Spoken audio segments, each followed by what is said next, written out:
what we do is examine things not so neatly put in a box. And we will do that this evening. My guest following Linda Howe, who has a report on HAARP, one that many of us have been waiting for, the HAARP project in Alaska, will be Ted Flynn. And he will help you do an examination of prophecy as the Catholics see it between now and just a little bit after the year 2000. So that's the lineup for this evening. I think you're going to enjoy it. Get a cup of coffee, sit down by the radio, and prepare yourself. We're going to be doing a lot of things this evening, so get yourself set. Many of you helped Hal, and I believe she's got something on Project HAARP. Good evening, Linda. Yeah, Art. This past week, Sonoma State College in California announced on National Public Radio the results of its project censored, a list of 10 most important stories of 1994 that went largely ignored by the general media. On that list of 10 important stories was Project HAARP, which I have reported about since last fall. HAARP is the government acronym for High Frequency Active Auroral Research Program, originally run as a joint program by the Navy and Air Force through Phillips Laboratory at Hanscom Air Force Base near Boston, Massachusetts. Its stated public goal is to create the world's most powerful ionospheric heater, which will beam power at the ionosphere for a variety of uses, including communications with submarines and aircraft, and 3D imaging of the North American continent to look for, quote, underground tunnels, structures, and shelters, all of this taking place from a site in Gakona, Alaska. Linda, let me interrupt just for a second. Underground tunnels and shelters. Right. Well, the man I interviewed gets into this, and remember when I talked with program manager John Heckscher 4 months ago, he described this wording that was in the 1995 Defense Authorization Budget in a Senate bill in which Heckscher, the program manager for HAARP, explained to us that he had no congressional funding for 1995 without Pentagon approval from its Counter-Proliferation Division, which was supposed to embrace this idea of looking for underground tunnels, shelters, and structures, because, as Heckscher said, someone had put that wording in the Senate Defense Authorization Bill as being imperative to HAARP going forward, but he himself said he was not certain about what those words intended. Now, so far, we're in April, and in the last 4 months, residual 1994 monies have been used to test HAARP in Gakona, Alaska, even firing the equipment up to 1 gigawatt of radiated power. Today, I talked with a co-author of a new book about Project HAARP scheduled for July release entitled Angels Don't Play the HAARP, spelled HAARP, a new look at Tesla Technologies by Nick Begich and Gene Manning.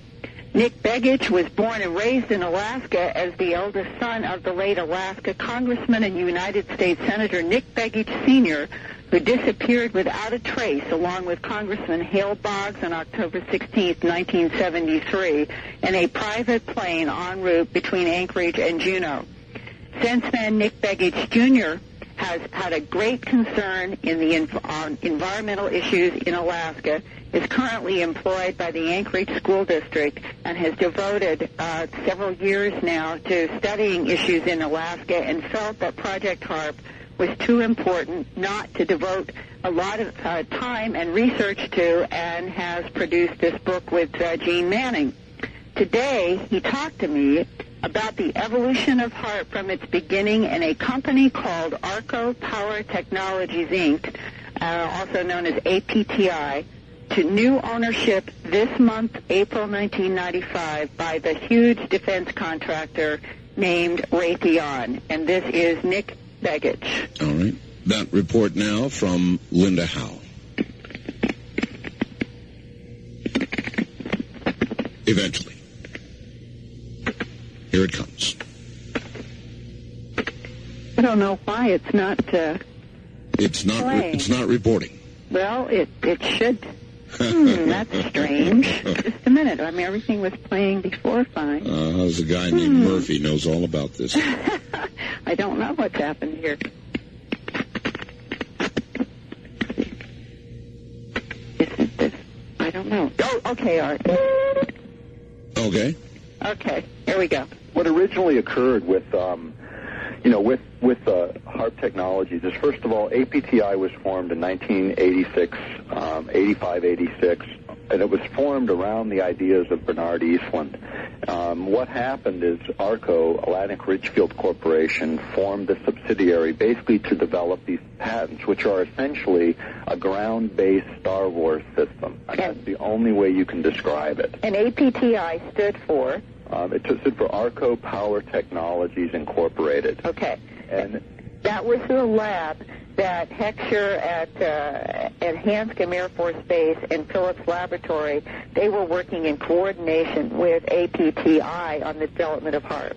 Correct. And what happened is APTI was a nothing organization. The only thing they owned is a couple of government grants, 12 patents, and that's it. They never made a profit. And yet they come in and they show in the record that their annual sales, whatever that means, was $5 million a year. And yet they come in, they compete against Raytheon, one of the biggest companies in the world, and Penn State for this contract to construct HAARP. And they win the contract, which at the first phase was $25 million, and the second phase estimated at $150 million. So how does a $5 million company out of nowhere come in and grab this size government contract? The only way they can do it is if they have proprietary information of such a nature that that's what the government wants developed, and the only way they're going to get it developed is to bring these guys on board. Which were the patents. And so APTI swings into the game. They get through, and they were looking for a way to generate huge amounts of power, because ARCO Power Technologies, mother company ARCO, owns trillions of cubic feet of natural gas on the North Slope of Alaska, which most of these patents cite as the ideal location for the construction of these particular kinds of facilities.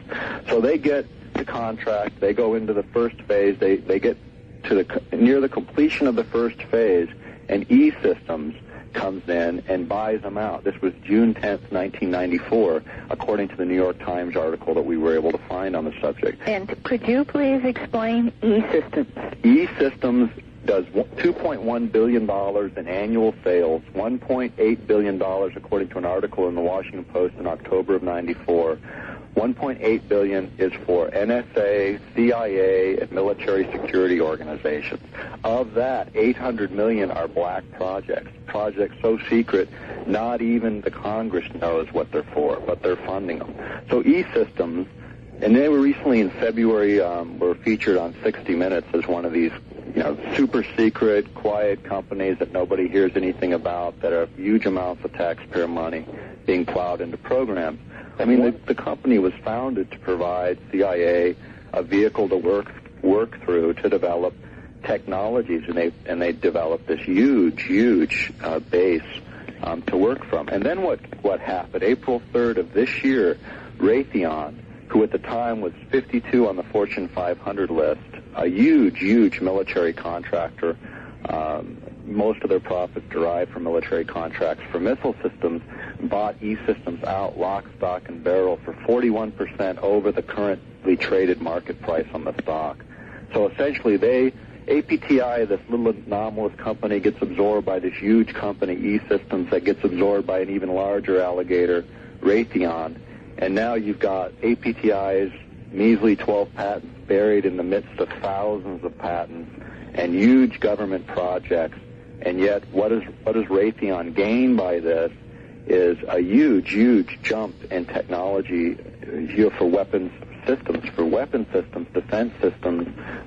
Based on those patents that APTI owns. Absolutely. And is he admitting that it is Tesla technology? No, they are still denying that any of this is tied together. And when you measure their words in the various departments of the government against the words within the contract and the technologies and the patents There's no mistaking what this is. They can deny it all they want, but the facts speak for themselves, and anyone who reviews these patents will come to the same conclusion that we have, is this is not the kind of technology you want administered in the United States without oversight by independents to see what effects it might have on human beings who live here. Now, why do they want to do 3D imaging of the Northern Hemisphere? Well, there were, say, underground nuclear facilities in the Soviet Union, and we had a non-proliferation agreement with the Soviet Union, and we decided by mutual agreement that we would position hardware on the ground in the various countries under the agreement, and then using this broadcasting system, we would be able to detect any underground facility so that we would know where they were and if they were lying or anyone was cheating on these agreements. So, or we could use it in a more localized area, like in Iraq right now, where in fact, Heckscher brought this up in our interview with them, that wouldn't it be nice to be able to take this technology to Iraq and then find out where all these underground facilities are? And the answer, yeah, it probably would be nice to find out where, but maybe this isn't the way we want to do it, because the spin-off effects of using this technology might be so dangerous that, we might be hurting ourselves in doing that, and we might be hurting a lot of other people that are innocent. But if it is applicable to things like the Middle East and finding underground structures where Saddam Hussein is hiding out or others, why is it that counterproliferation in the Pentagon has not embraced HAARP so far to get funding going forward? That's an interesting question, and I can't fathom the answer. I mean, the only thing that I can think of is it's a big project. There's limited amounts of money, and perhaps it's something that they weren't brought in on from the beginning, and they may have some resistance to spinning off a chunk of their money to some new technology that they really haven't been a part of developing. When Eastman went after the technology and applied for the patent, originally it was declined, and he had to go in and prove that to the satisfaction of the patent examiner that it worked. And as soon as he proved it worked, the Office of Naval Research sealed it under a secrecy order for a year. Well, they played games with it, and then they released it, and then we have HAARP, and here we are. So Nick Begich and Gene Manning will self-publish their new book about Project HAARP in July, and I have a number, Art, for a mailing list they're putting together because they are doing this book on their own because they feel it is so important to get information about this out. All right. Go right ahead. And the number for information about this new book is area code 907 in Anchorage, Alaska. Mm-hmm. And the number is 249-9111. Again, 907-249-9111. And the title is Angels Don't Play the HAARP. A new look at Tesla Technologies. Angels Don't Play the HAARP. Yep. All right. That's excellent, Linda. And we want to know, everybody wants to know more.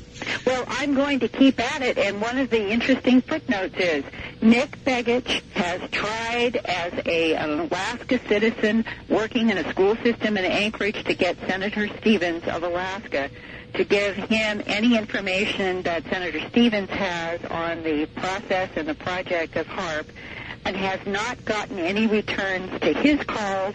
And to date, I have called Senator Stevens' office in Washington at least a dozen times. I have talked with administrative assistants. I've been telling them I would like to at least get on the record from the horse's mouth the senator in Alaska who would be involved with, at least I would think, some of the funding efforts for HAARP. And to date, I cannot get a response. Well, I do not know if that means that Senator Stevens is nervous about this, Linda, or what. Linda, you're on the air all over Alaska right now. Right. So if you want to encourage Alaskans to do something, now's the time. Right, and I think that writing Senator Stevens in Washington, D.C. is certainly an important step, and also getting in touch with Nick Begich and Gene Manning at the number I just gave out. And for people who also would like to get in touch with me about any news concerning HAARP or any news in any of the phenomena that we cover on Dreamland, I welcome your correspondence to me, Linda Howe, at Post Office Box 538, in Huntingdon Valley, Pennsylvania.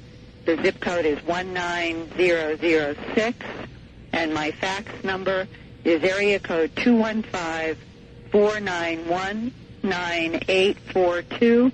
And maybe later on in the program you might give that out again, Art. I will. And I will stay on HAARP and keep up, I hope, with all these other interesting stories that are unfolding around us now concerning Roswell and others. Yes. Yes. Thank you very much, Linda. We'll talk with you next week. Okay. Take care. That's Linda Howe, and she is probably the world's foremost expert on crop circles and animal mutilations. Now, this comes from the Internet, and I'm going to read it to you as is with one addendum. Flash, for immediate release, time urgent news. Be aware that on Friday, April 28th, British TV documentary producer Ray Santilli, possessor of the Roswell 1947 saucer crash retrieval and E.T. autopsy military film, will hold a world press conference to reveal what the films show. Colin Andrews has seen the film and has been given a clip. He has told Sergeant Major Robert Dean he thinks the film is authentic. A copy of the film is now being examined by a pathologist MD from the British Home Office, the equivalent here in the U.S. of the State Department. The British Broadcasting Corporation is producing a TV documentary on the film that Mr. Santilli possesses. Now, that date, April 28th, may have been changed to May 5th. Linda Howe is going to try to get an interview with Mr. Santilli to air on this program next week. Don't miss it. No guarantee about that, but she is actively pursuing that. Also, I want to drop this in very quickly. There are about 14 pictures or photographs now, computer photographs, that are available, and there are now 4 or 5 what are called nodes to serve you. So if you have had a difficult time getting through to get these computer gifts, try again. Here's the information. The bulletin board service with all of these related photographs, ghost photographs, the photographs of the Mexican UFOs, the Roswell film photograph, the face on Mars photograph, the ghost in Louisiana photograph, the Billy Meyer saucer photograph, and so many more, many photographs of myself, my wife, and as a matter of fact, there's one in there of me when I was 13. Here's how you get them. It should be easier to get through now with more nodes. Area code 702-727-1709. It's open 24 hours a day. 702, area code 702-727-1709.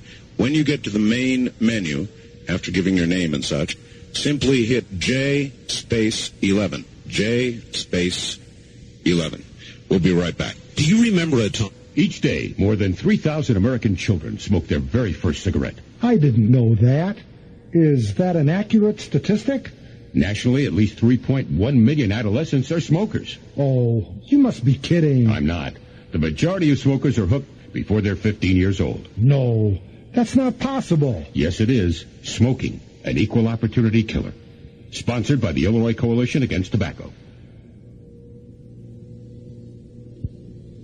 How much do you think it would cost to have your home protected by an electronic security system? $300, $400? Well, here's great news. Now you can get home electronic security system for as low as $99 installed, plus a monthly You're hearing Dreamland with Art Bell. To participate in the program, call toll-free 1-800-618-8255. 1-800-618-8255. First-time callers, area code 702-727-1222. Or the wildcard line at 702-727-1295. This is the CBC Radio Network. It certainly is. Good evening, everybody. Dreamland underway. Ted Flynn coming up in a moment. I've got something for those of you who like looking over the edge This is a good idea. It's called UFO Facts World Report, and it's a brand new monthly newsletter that comes to you not late because of the mail, but it comes to you over your fax machine. That's a good idea. Giving you access to hard-hitting, no-nonsense information about the latest in UFO happenings in your area and around the world.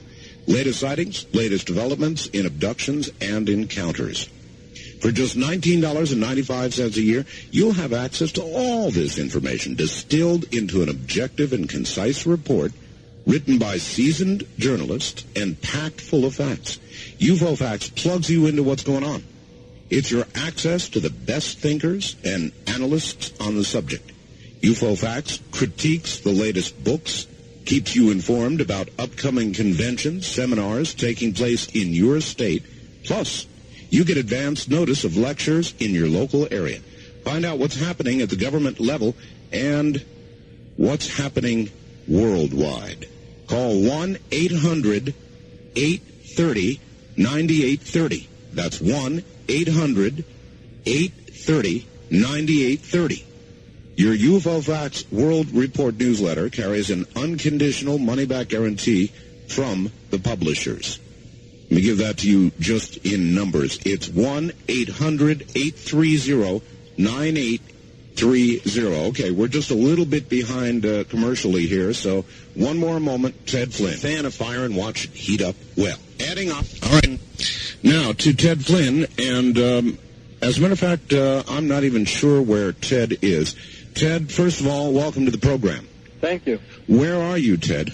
I am right now in my home in Herndon, Virginia, where I reside.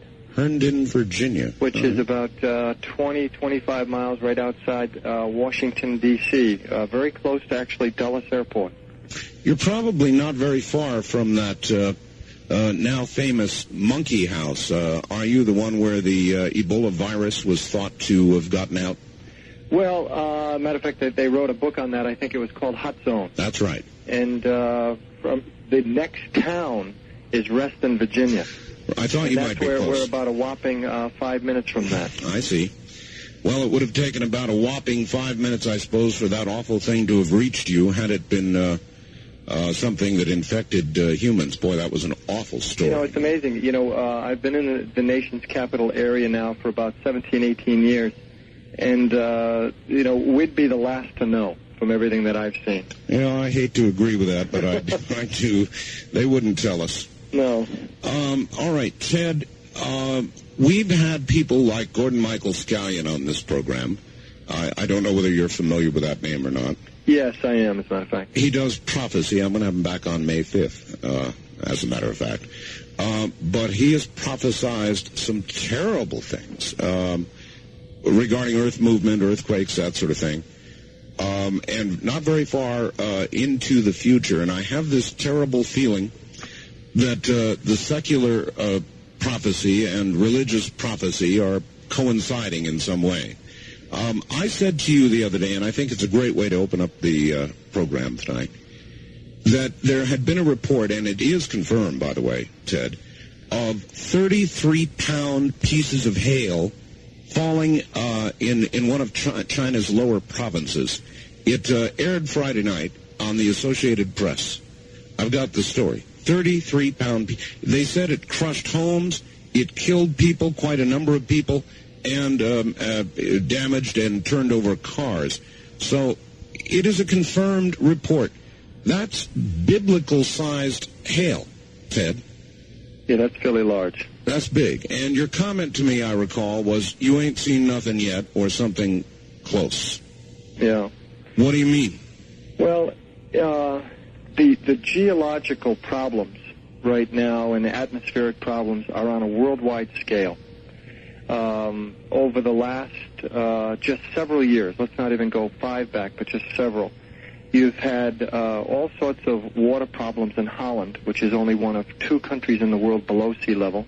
It is true. You've had problems in the Rhine in Germany, the Dnieper in Ukraine, the Seine in France. Let's not get into anything in the United States, which is, you know, we know those, the Hurricane Andrews, the Arctic cold, you know, the California quakes. But if you take a look at this from a spiritual dimension, if you looked at the 10 plagues of Egypt, of Moses, it started out, the first plagues that went from gadflies to frogs to locusts to blood in the river to hail, and then the 9th plague of Moses was 3 days of darkness over the land of Egypt, and the 10th was even death to Pharaoh's son. Mm-hmm. If you're looking at it biblically speaking, we are seeing increasing in intensity and severity of all sorts of geological and atmospheric problems around the world. And you've got to remember the natural phenomena is subordinate to the spiritual realm. It's not the other way around. Mm-hmm. And that these sorts of things are happening right now on a global scale. And this is what we've been able to see over the last several years. And it's increasing every year in intensity. So it doesn't surprise me to hear that at all. That because, I personally think that these things are going to just, be much more natural phenomena, because these are the signs of our times from a spiritual standpoint. When I talk to lay people who do this sort of prophecy, they will say frequently, for example, in the case of Gordon Michael Scallion, I see 3 possible futures. I see one more clearly than the other, and that's the one that most frequently comes true. That's what he told us. And yet he will also say it is not something that has to be. It is a future that, given the right sort of behavior and change of behavior, can be changed. How do you view a future? Is our future fixed? Is it as suggested in the Bible, and nothing it will change that? Our behavior, our vibes, whatever, nothing will change that, Ted? Boy, you've gotten right into the heart of the matter here, Art. In 1961, there were a lot of apparitions and locutions and that sort of thing around the world that were talked about if things didn't change in the world, there would be chastisements coming to the world. And this is purely, from the Catholic perspective, which is, what we write about. Yes. Which the thing that we're finding now more and more amazing is that a lot of these prophecies line up with other people, but they're using different circumstances and different events. But nonetheless, the final outcome is strikingly similar, stunningly similar, for that matter of fact. It is. And that's the part that, literally is some of the reasons what we did. It appears right now that as long as certain things are going on in the world, in essence, sin, as long as this is happening on the scale that it's happening, there will be these things, and the die seems to be cast. Unless there is right now what is a remarkable turnaround in the spiritual life of the world. And I think the West is a little bit more culpable because it's had free choice. It's had the ability to make moral decisions without a totalitarian or fascist regime or communist state, telling it what to do, its citizens. It's a very interesting perspective. I think the West is more responsible and more culpable. It has had the ability to make choices and has chosen the wrong path. This is the reason why it seems the die is cast, and unless this spiritual state is reversed, what appears to be very, very rapidly, it seems as if they will happen. One of the aggravating circumstances, Ted, there are, I think, about 1.6 million abortions a year now in America. I take it your view would be that's a big aggravating circumstance. It is the single greatest. What we've done is we have compiled in what is a mini encyclopedia in the form of stories from apparition sites and that sort of thing around the world. And it happened actually by mistake, but why we did it, because we just saw some trends. And the thing that we saw throughout, as long as abortion exists, there will not be change in the severity and in the intensity of these chastisements or tribulations to the world will actually increase, not decrease. Okay. You mentioned 1.5 million here. Mm-hmm. We've had what is estimated since Roe v. Wade in 1973, over 35 million plus. But that's just here in the United States.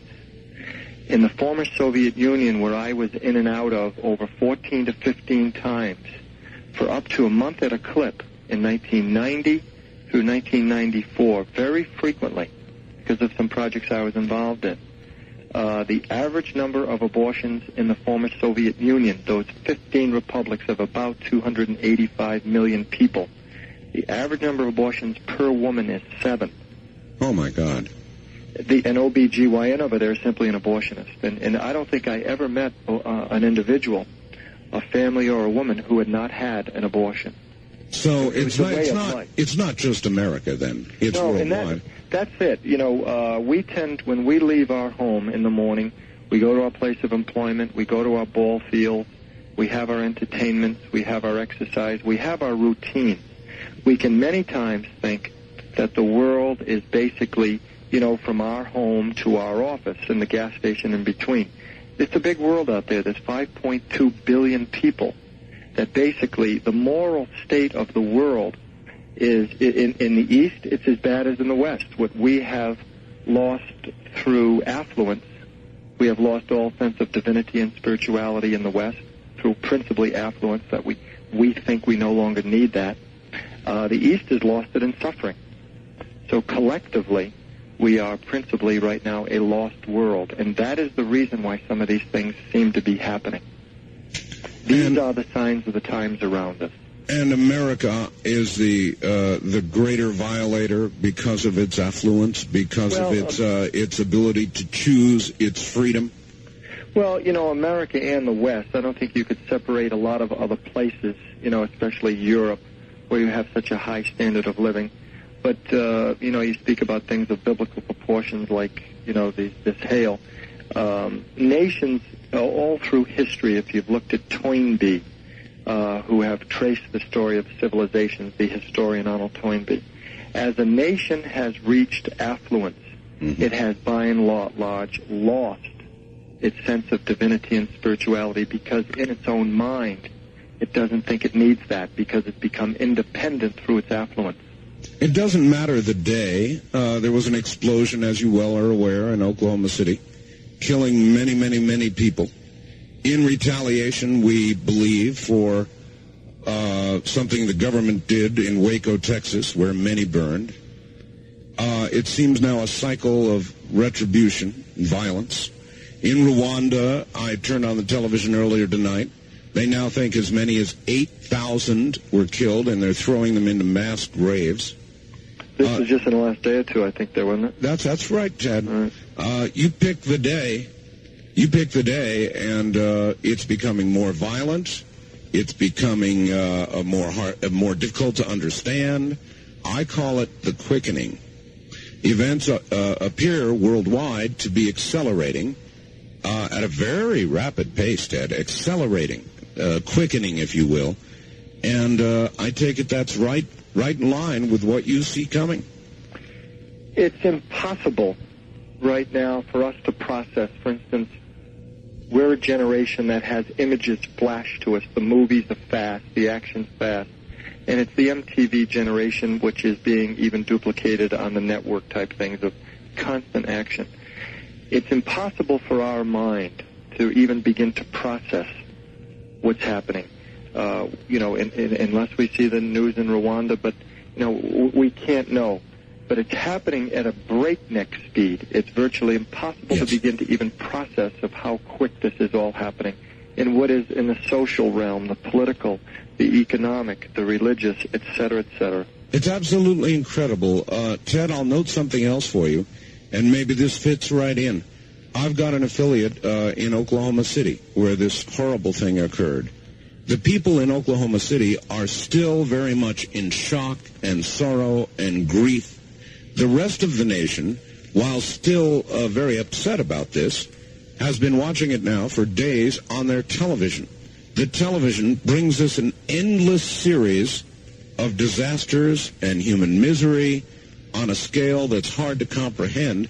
And frankly, people begin to get numb they get numb. So we have different reactions. One in Oklahoma City, where it's really occurring and the scale of misery is hard to even understand, and another in the rest of the nation, where they watch the children burn in Waco. They watch similar disasters, perhaps not quite the same, every single day, and they begin to get numb. So the reaction of the rest of the country seems to be somewhat different and more numbed than that in Oklahoma City. Ted, hold on just one moment. Contemplate what I just said, and you may want to react to it, and we'll be right back. Are you interested in past lives? Gene 818CS. There is a nationwide shortage, and we're afraid soon. Back to Ted Flynn. Ted, we're not far from the top of the hour. Chastisement. I'm not a deeply religious person, so you're going to have to help me through a lot of this, Ted. Chastisement, I take it that means big pieces of hail and so forth? Well, that would be the physical form of it. Mm-hmm. I mean, if you were right now in Somalia, you'd think you're in chastisement. If you're in Bosnia-Herzegovina, Haiti, and about 100 other places in the world where there's either border skirmishes, wars, internal fractions, etc., and somebody was sniping at you, that would be a chastisement. But the part I don't understand, Ted, is, if anything, they're generally the innocents compared, say, to the way you've portrayed people in this country. Rich, possibly even some greedy, no doubt, a country that's lost track primarily of its spiritual self. You would think if there was going to be big chastisement, it ought to be here, not on the poor people in Somalia. Well, that would be the very logical part of that, mm-hmm. but it's difficult to explain many times the logic and the reason for when and where and how. You were just mentioning before you get off the Oklahoma thing that we've been seeing now on the news every single evening. What's happening right now to where, around the world, we're really becoming desensitized to a lot of this yes. material because we're seeing it so frequently. There's a numbing. Yes. And this is why kids can go out and shoot kids. And, kids are bringing in a classroom a pistol, a notebook, and a pad, they've got only a few things just right around here. Just in the next county, last week, a gun went off in the classroom. And this is not isolated stuff. You're going to begin to see more and more violence, even greater than what is happening right now around the world, and it's going to be principally focused on the inner cities because of the tension that exists there. But this sort of stuff, when you are as a nation, let's just take the United States. In 1962, we took prayer out of the classroom. Mm-hmm. Yet they say a prayer in Congress before every session. They do. Okay, but say they allow it there. But in a classroom, you can't have any sort of even a moment of silence legally. 1973, we had Roe versus Wade, which legalized abortion in the United States. The roots of violence are centered in spiritual things. That if there isn't any sort of spiritual dimension in a person's life, the fruits are what we're now seeing in Oklahoma and in Waco and other parts of the world. There's a total stripping of a person's identity from the spiritual, so that's why you're seeing the news like it is every night. But when you were brought up, I'll bet, you could leave your bike on your front lawn and, you were able to... Ted, it's true. It's not the same America anymore. We'll be back with Ted Flynn in just a moment.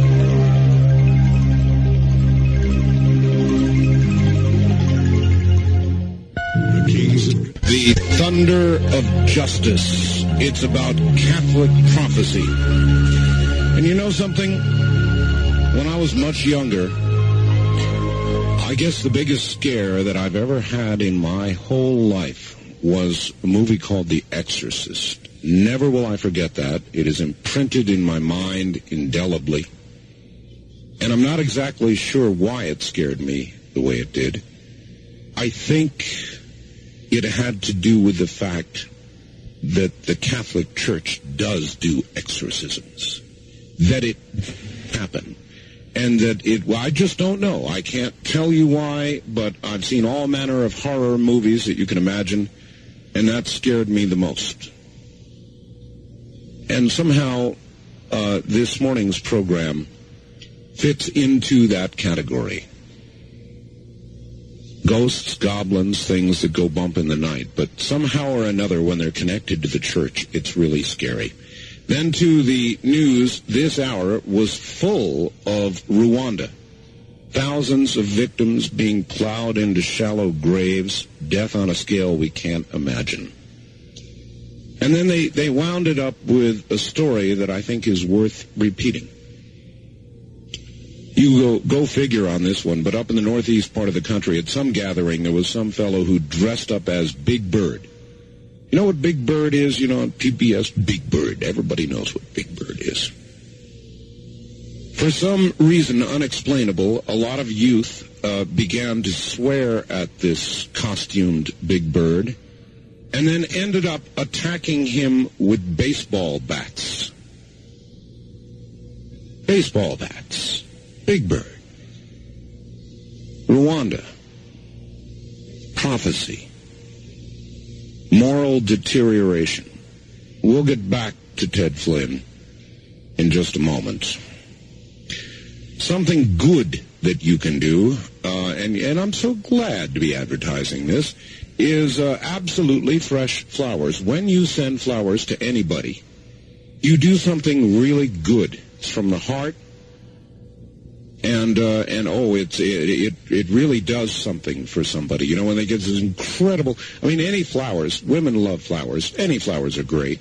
But when you send absolutely fresh flowers, you magnify the effect. Here's the deal. It's simple. $39.95. $39.95.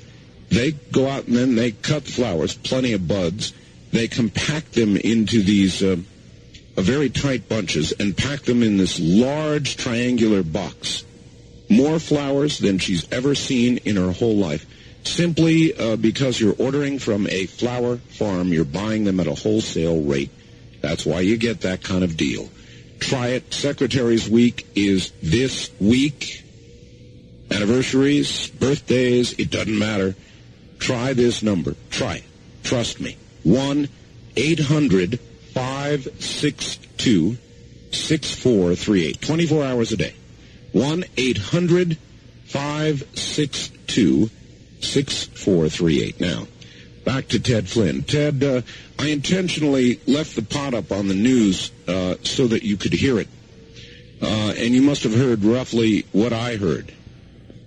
If there is, if these are end times, I just think that listening to each newscast underscores everything you've been saying. Do you feel that way? Absolutely. You know, the thing, you know, I'm actually in finance and marketing, was living in Europe, former Soviet Union, Eastern Europe, over, you know, really about the last five years. And, you know, this isn't something that we, you know, woke up one day and said, listen, let's write a book on this. But we had a magazine that wrote about a lot of this phenomena on a quarterly basis. It was my wife's magazine. It's called Signs of the Times. And the thing that struck us most was to see the similarities of these messages, to see that this material, Waco, Texas, the thing that I guess that cult leader was just stabbed to death, as we just heard. The sarin gas attacks. I mean, we could go on and on and on. This material that these people have been speaking about, which we call the Catholic prophets, and by the way, they're in the major religions. They're people who all throughout the world saying much of the same thing. That this material is tomorrow night's news, it's next month's news, it's next year's news, and it's going to be news in 5 years, in 3, 4, 5 years. We're going to have famine. We're going to have more race wars. We are going to have a crash that is an economic crash that is going to be huge. The entire world is tied into, you know, each other right now. During the, 1987, October 87, where the traders in New York were watching their screens of what was happening on the Nikkei and Hang Seng, and they were looking at the London Exchange. They were all around the world because our economies are all tied into each other, the major automotive companies. Ted, let me interrupt with an example that will really underscore this. John Major in England, in Britain, about less than a month ago, said that the world is so intertied with computers and satellites now, economically, that no nation-state will be able to stand by itself.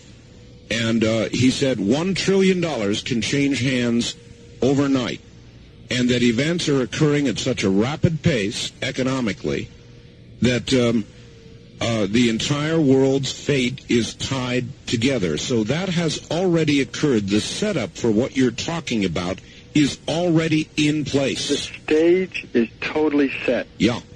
We could get into any country. I was just in Canada a month ago. As a nation, the Canadians have twice the debt per capita as we do in the United States. Now, they're very, very small. Yes, with I guess about 90% of them are within about 100 miles of the U.S. border. Now, if you want to take a look at Mexico, where we just gave, through the IMF and government guarantees and loans, about $20 billion. If we gave Mexico $20 billion tomorrow morning, they'll need another $50 billion by dinner. As a matter of fact, nothing is going to turn Mexico around. It's too far gone. That's right. The $20 billion didn't even... There was a one-day spike in the Mexican stock market, and the peso kept right on falling. I just came back last Wednesday from being in Puerto Rico, Santo Domingo in the Dominican Republic, Costa Rica, and Panama. I spent 14 days in those 4 places cumulatively.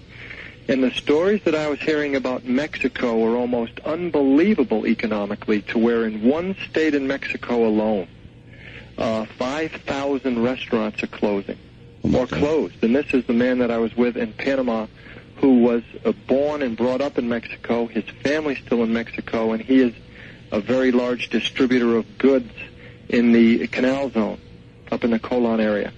And the stage is set economically, politically, socially, and financially, to where we're all tied in. And when one goes, the other has to prop them up. Yes. And this is, in essence, what is being spoken about. We really have a one-world government and a one-world financial system right now pretty much put in place. And this is why the messages are saying what they're saying, because we're in deep trouble. And, take what's happening in Southern California, Northern California with floods, and a great deal of the country's produce. I've actually heard it's a very, very high percentage of all of the country's produce. I'd be a little reluctant to say because I'm not sure. But if you have a serious economic or some sort of geological problem in California, it will affect the world. I remember when I was doing a lot of financial work just about 5 or 6 years ago, I saw that California, as a state, had the 8th largest GNP in the world, the 8th largest gross national product. I believe that it accounts for about 20% of the gross national product of this country. It's about 20%.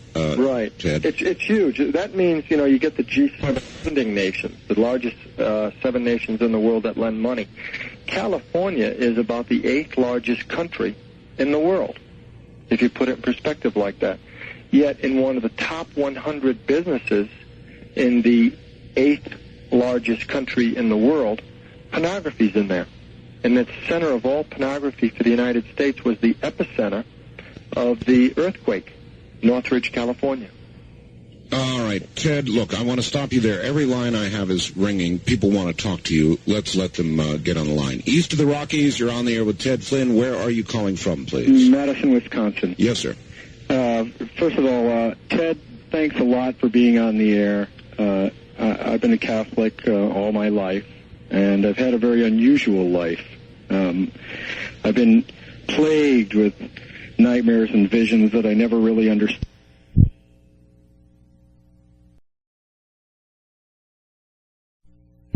To perhaps verify something that I have, I guess, been feeling all my life and only recently have begun to completely understand.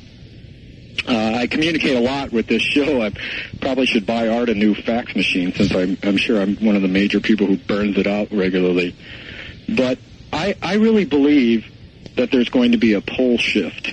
And the reason I believe it is too long to go into on the air. But I note that even in the book of Isaiah, there's mention during the Battle of Armageddon that the battlefield freezes and the earth reels and rocks to and fro. And a famous Swami named Yogananda years ago once told his disciples that after a pole shift, the new equator would run from Boston, Massachusetts through Fairbanks, Alaska. And if you put a string around a globe and mark that, you find that the Middle East, where I believe Armageddon will occur, is actually becomes a pole. So I'll hang up and hear your answer off the air. And thanks a lot, Art, and thanks a lot, Ted. All right, thank you. A pole shift, scientifically it's been explained, would basically, in many areas, not all, but in many, simply wipe things clean. Ted? Well, I'll tell you, when you get into the specifics, I feel uneasy on certain things. For instance, we are told that, there are secrets to many of these people, which has been very much standard throughout history. Many of these mystics receive secrets. Many of them receive visions. Many of them are able to tell things only at certain times as they are under spiritual direction, which is a very healthy thing. Here's what we do know. There is going to be an event, or several events, or cumulative events that are going to change the world as we know it. Now, one thing we do say, and I'm always reluctant to say this, but it's in the messages, and it dates back all the way from the 5th and 6th and 7th century. There's going to be 3 days of darkness over the world. Now, for those who don't think that can happen, that was the 9th plague of Moses, and it speaks about darkness in Isaiah, and it speaks about darkness when Christ was on the cross for 3 hours, and it also speaks about darkness in Revelation. There is going to be some sort of catastrophic event that is bigger than almost anything in the world that has ever seen, that is going to change life as we know it. Now, in that, it's also said 2/3 of humanity in the world perishes. That's very, very consistent. And I don't even have a clue to how to explain this, other than the fact that, I'm in finance, for years, up until just maybe the last year or two, just by events. Mm-hmm. But the greater the frequency of any event, it decreases the possibility of chance. And this is being said all throughout the world. Anybody who's ever gambled, anybody who's ever been into statistics, probability, mathematically, the greater the frequency of an event, it decreases chance. And this is what I mean by the sociological. There's the sociological phenomena totally devoid of spirituality, that if you don't even believe anything spiritually, but if you're intellectually honest with yourself and read these messages, it's been happening because it shows it's true. All right. Fatima, Rwanda, and Medjugorje in Yugoslavia is just many, many examples. All right. West of the Rockies, you're on the air with Ted Flynn. Hi. Hi. I was listening to your show and you were talking about the 3 days of darkness. Yes. Where are you calling from? Seattle, Washington. All right. Actually, Lake Stevens, Washington. Yes. I have been hearing some things about the Earth coming into the photon belt. I'm not real sure what it is. It's real hard to find any kind of literature on it. I'm wondering if your guest knows anything about it or if you have heard anything about it. But when the Earth goes into this photon belt, there will be 3 days of darkness. Anything electrical will quit working. And I'm just wondering if you know anything about that. Fascinating. I'd not heard. Ted? See, that's interesting. I've never heard of the term photon belt. But it's interesting. Several of the messages, again, I'm not a scientist, and all that we do is we analyze and research what we think are the major prophecies, the major prophets, the major apparitions. And you have said... the world, write them down. Yes, you have said, Ted, there will be no scientific explanation for what occurs. That's correct. Science will not be able to explain it, and it specifically says, when you get along the lines of the warning and the miracle, that it will undeniably be a spiritual event explained spiritually. Well, that'll be good for the Earth. Ted, stand by just a moment. When we come back, I'm going to ask him about something close to the heart of this audience. And I think you may be surprised. Maybe I will be surprised at the answer.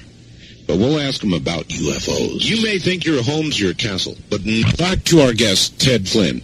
Ted is talking about Catholic prophecy. Ted, a lot of people in this audience, because of the nature of the program, have seen UFOs. Many claim to have been abducted by creatures from elsewhere, dimension or physically elsewhere.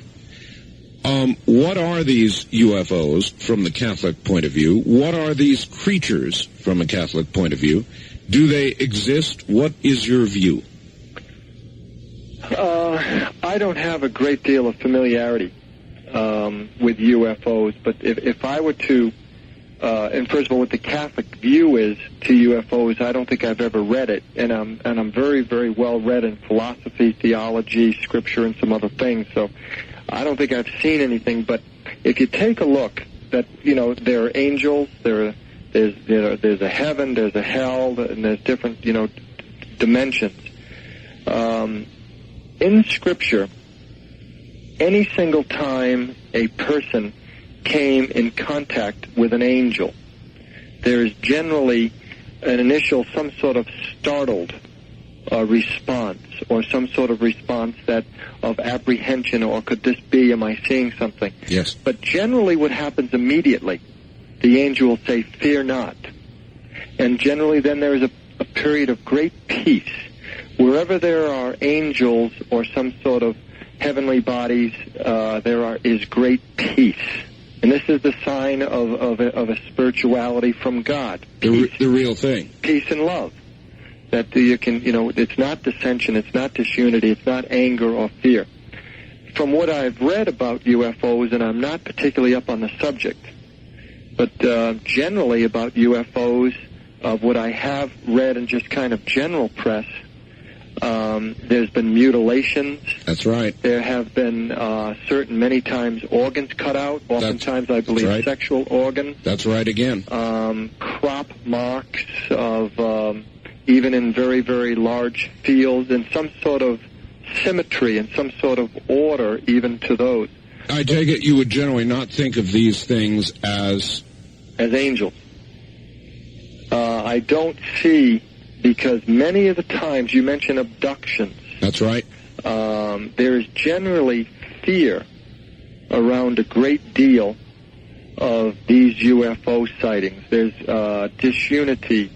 There's all sorts of what I would think many times are negative words. That answers the question very well indeed, Ted. Hold on, we're at the bottom of the hour. Ted Flynn is my guest. His book, The Thunder of Justice. If you'll get a piece of paper, we'll tell you how to get it in a moment.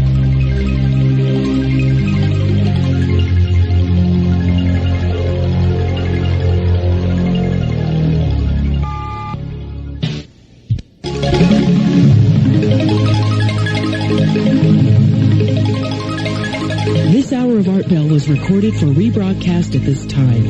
Here's Art Bell. Now again, here I am, and boy, have I got a mind-curling question for Ted Flynn. So get ready, Ted. I've got something for those of you who like something a little different. All right, well, here's yet another one.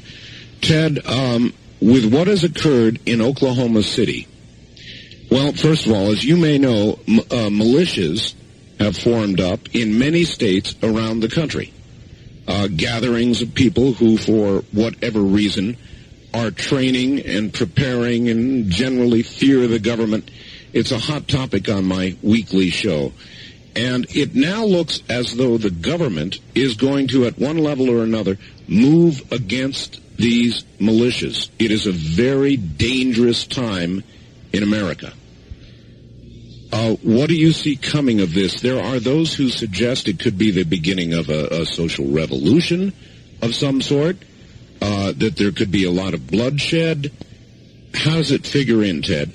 Well, it's interesting. Watching the news over the last several nights, you can see that the Michigan military militia is the one that was spoken about most prominently because these people were from out in that area or had some sort of affiliation with it.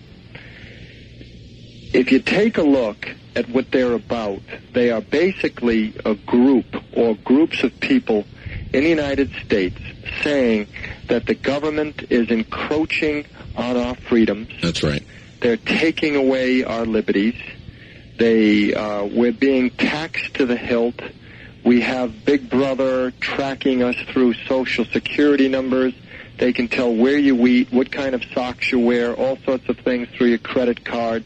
They have the ability to track really through communications very, very well.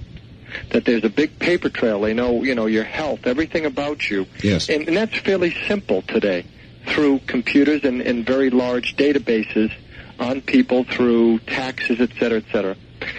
If you take a look at that, in the spiritual dimension, that's going to backfire in that direction too, because many of the people who would be considered to be very conservative see the exact same things, but they just simply haven't taken up arms or not as militaristic, or in essence, people being as aggressive as these militias. You're absolutely right. The militias are not that big in number in terms of people. They talked about 15, 20,000 in this. I mean, the government's got an awful lot of clout, and it has all of the executive orders behind it to totally control the population at will. It does, but, Ted, revolutions have been accomplished by tiny percentages of populations, truly tiny. Totally agree. Lenin's a very good example of that, and then they grow into very, very large numbers. So is there a big clash that is probably about to occur?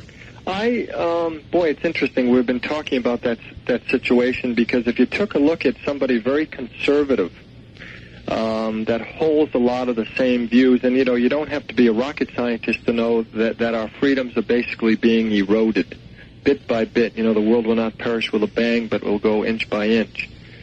And the very conservative movement in the churches throughout the land basically believe a lot of the same things as the militia in philosophy, but not necessarily in execution. It's true. All right. And that's how I think it's going to backfire on a lot of conservative groups to where, yes, you can see persecution coming right now, I think. I think they're going to give this guy, it looks like he's the person responsible. He's probably going to get the death penalty very, very quickly. All right. On the wild card line, you're on the air with Ted Flynn. Good evening. Where are you calling from, please? Hi, Art. Randy in Reno. What a show. Glad you're enjoying it. Great. I've talked to you several times, and I'm a Christian, and a pilot and all this, and so I hardly agree with exactly what Ted said. The only thing that I would slightly disagree with, I don't believe there's any secrets in the Bible or any secrets that have been revealed to anybody. I think everything has really been revealed in the Bible itself. But at any rate, I wanted to ask him what he thought about, again, he said he didn't have much interest in UFOs or much knowledge about them, but I just wondered what he thought about that in regard to the rapture and using the UFOs as an excuse. All right. The rapture, another good subject, Ted. Does Catholic theology embrace the rapture? No. As a matter of fact, it's by and large. I was involved in the evangelical movement for about, 7 or 8 years, somewhat in the bowels of it through a movement here, and a very non-denominational ecumenistic ring about it here in the Washington, D.C. area, and familiar with almost all of the literature. And the rapture is actually a word that is really not used in Catholic circles at all. What's spoken about, and I'm not sure that actually the word is in the Bible, at least that I know of. And I never say that, something's definitively in or out, because there's a lot I don't know. But, where two are in the field and one is taken up, and two are in the bed and, and one is taken up. Yes. But it's not a word that is really used in Catholic circles at all. Okay, well, let's forget the word then. We'll update it and use a Perotism. The great sucking sound, Great sucking sound. That's what's going right. north rather than south. You got it. Yeah. Hopefully. But But from a Catholic perspective, from a Catholic perspective, there is a second coming, which is spoken about in the Creed and is spoken about in Scripture. It's absolutely there. Whether or not there is a rapture to where two go, or one go with one being left, I don't know. But it is not something that is generally bandied about in any of the messages in Scripture. But it is in Scripture where somebody goes, to heaven as such. All right. West of the Rockies, you're on the air with Ted Flynn. Good evening. Yes, Richard calling from Youngstown, WKBN 57 on AM. Yes, sir. A few questions. I'm a doctoral candidate working on my theology degree, and I just... All right, would you please get off that portable phone and get on a real one? No problem. All right, thank you. Here I am. Just a couple quick questions for Ted. Ted, what is your relationship with your local bishop or local Catholic community? One, we just happen to have a magazine that is printed quarterly. They know we're here, but we're in a county with about 700,000 people. Mm-hmm. Are you in the mainstream Roman Catholic Church, or are you in one of the fringe groups? Well, as far as mainstream, we would be considered to be pretty much a conservative Catholic in what is considered to be a very conservative diocese. Okay. Do you belong to Archbishop Lefebvre's group, or? Oh, no, not at all. Okay. It's one of the most conservative dioceses actually in the United States, though. Okay. What type of theological training do you have? It seems like you've read a lot, but have you ever? I've read a lot, training? But actually have no training theologically at all.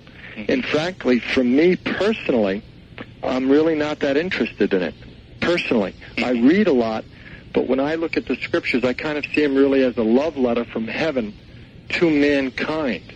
Mm-hmm. I don't really look at the philosophical side too much. Because you do realize, the Catholic Church has a whole teaching office and a magisterium, and we really don't give too much weight to a lot of these private apparitions and But that really does not seem true. The Catholic Church has it not, Ted, sanctioned or I'm not even sure what the right word is, but given credibility actually, up until Vatican II, most of the priests knew about Fatima and Lourdes and La Salette, but really, if you look at a lot of the messages of people like Father Gobi, they're really speaking about the Church in a state of apostasy. And this is where we are today. All right. On the first-time caller line, you're on the air with Ted Flynn. Good evening. Hi. Hi. Turn your radio off and there was a delay. Wait. And then please tell us where you're calling from. I'm calling from Grants Pass, Oregon. All right. KOPE. And I love your show. Thank you. I love your show, and I'd like to hear more about your weekly show. So plug it.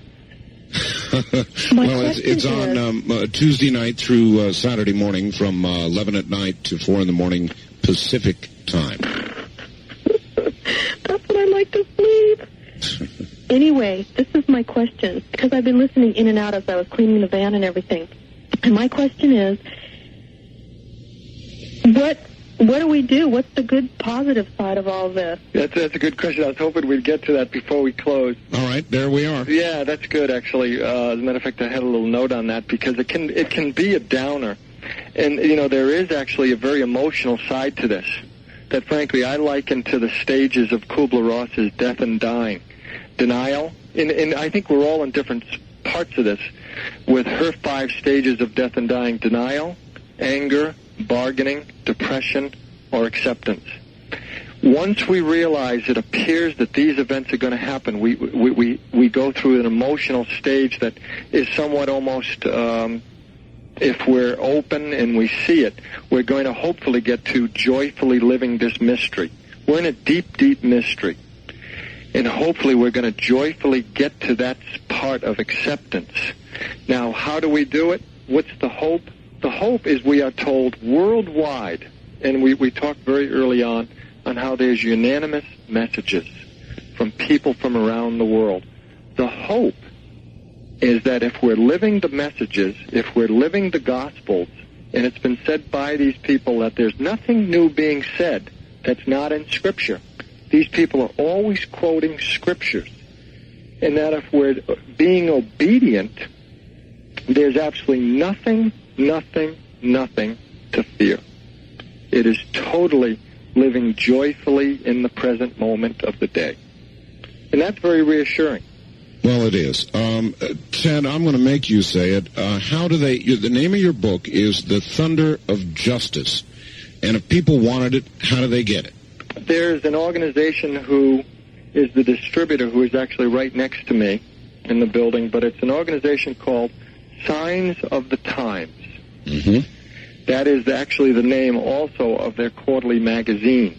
It's actually one that my wife runs, and she prints on a quarterly basis.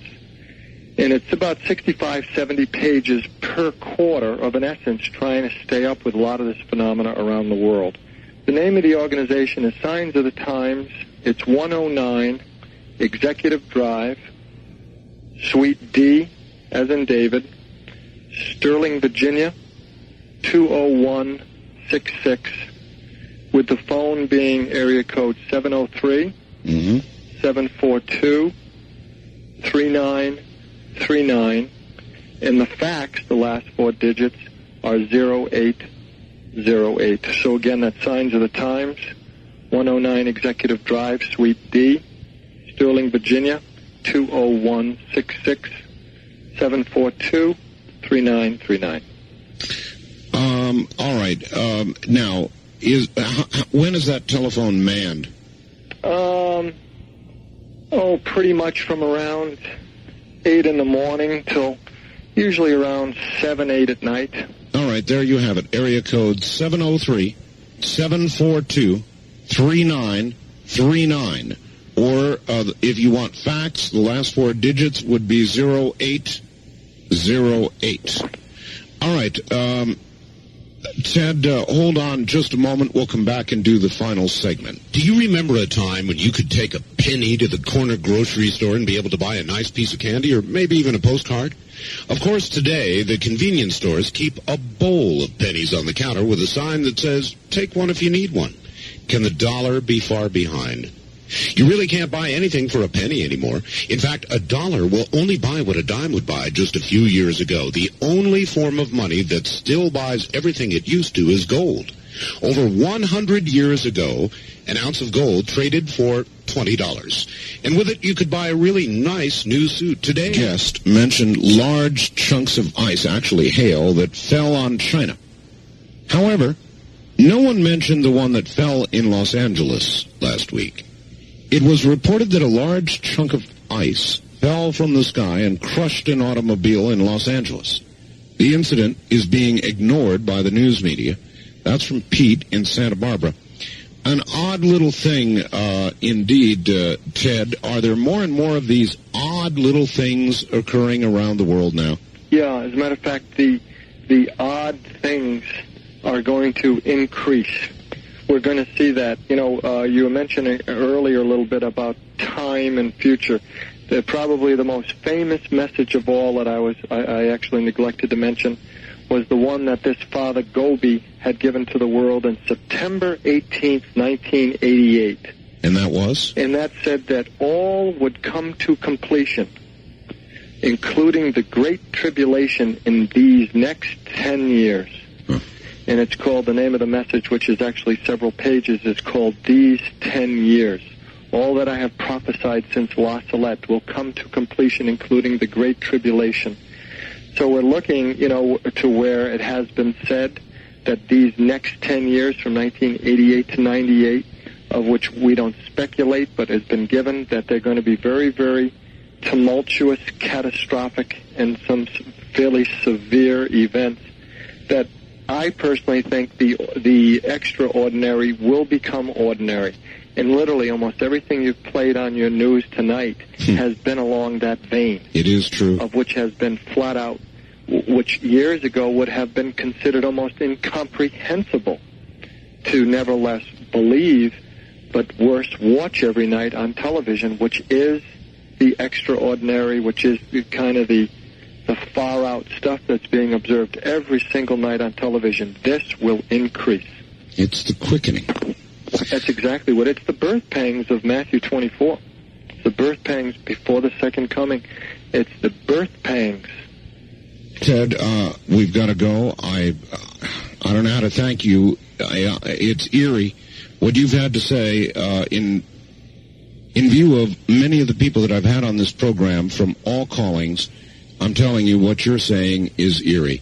Ted, it's been a pleasure. I hope you sell 1 billion books. Thank you very much, and we'll have you back again, Ted. Well, listen, thank you very much. I enjoyed it. Take care. A couple of final notes as we go away here, and they are the following. We have a service available that I'd like you to utilize, whether it is to order our newsletter, to order a program that we've done here. For example, you can now order Ted Flynn's program, the one you just heard. You can order any program that we've done on Dreamland simply by making a telephone call. At this same number, you may also order our newsletter. It's called After Dark, and it is fabulous. So to order a program or to order the newsletter, please call 1-800-917-4278. 24 hours a day, including right now, 1-800-917-4278. And to repeat an earlier note, all of those photographs, about 14 of them now, including, by the way, a photograph of the studio from which I'm now broadcasting, are all GIF files available at the following phone number. Area code 702-727-1709. It is a computer bulletin board, so obviously you've got to have a computer and a modem to participate. Area code 702, this is good 24 hours a day, 702-727-1709. Put in your name and such. When you get to the main menu, hit J space 11, and it will all be there in front of you. I want to thank you all on behalf of everybody that makes Dreamland possible. Thank you. And from the high desert, good night.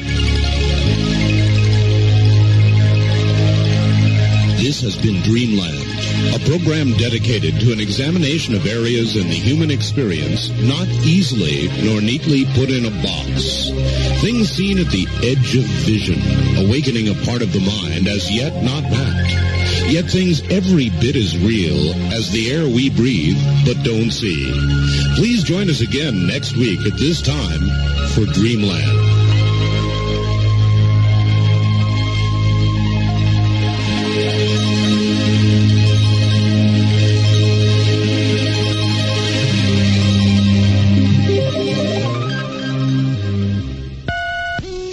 Although much of the United States